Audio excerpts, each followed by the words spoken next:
Apo, Beji, Serap, Apo, Beji, Kürdistan, Beji, Kürdistan, Beji, Kürdistan, Beji. A genocide when Israel was trying to fight terrorism, when Israel was trying to bring back its hostages. They called themselves humanitarian. If they were humanitarian, they would have stood by the side of the Jewish nation when they were trying to save their people, and right now they would have been they would be standing by the sides of Kurds that are fighting an existential war against terrorism. In the world not stop us. A lot of years USA care about the Kurds. What happened? Why you are shutting your mouth? What happened that you don't do nothing to care about the Kurds?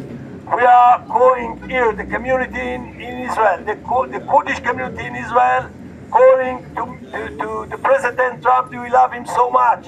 Stop the killing in Rojava. Stop the genocide in Rojava.